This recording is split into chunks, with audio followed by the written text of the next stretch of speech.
I think I've personally made the mistake with like any of like the releases prior to Honeyhounds that I was a part of, but having an advertising budget, make sure you have an advertising budget before you even complete the album. Like you want, I would say at a minimum, like we had this chat on like our team workshops with Soundwave Consulting, who helped did all of our digital advertising, and like a minimum campaign's usually like 10 grand. Right. So, and you need like, I'm not saying everyone has to have 10 grand to market an album, but I think that the more that you can save as a band to put towards that, the better your release is going to be. And also having a realistic expectation of what you can do with Facebook advertising and any sort of digital advertising, and knowing when to, outsource is a huge thing. 100%. Which that was I think our biggest win on that album, and why we received the traction that we did was because of that advertising.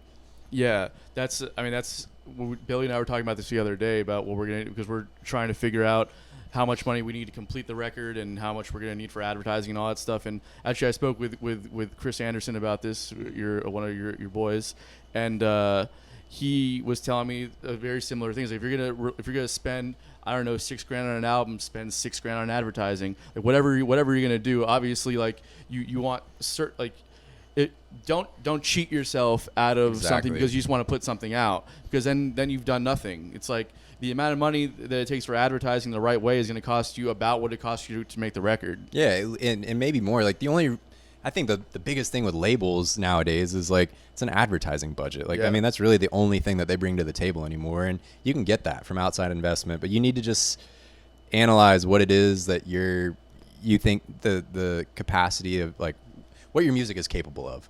And if you believe in it, like you believe in any other project, you got to hope that, if you get it in front of the people, it'll stick. And another thing I think people forget too is like, don't expect to see that revenue right back in your pocket, because like album sales don't exist. I mean, they do, but it's going to be nominal. Streaming fee or streaming income is pretty nominal. But I think the biggest thing to keep your eyes on is like when you spend that money on advertising, think about the new fans that you're going to get, and think about like the amount that one fan might spend over the course of the life of your project. Exactly. And just keep that in mind, because it's a slow burn. It's a slow burn grind. This whole original thing is a slow burn grind.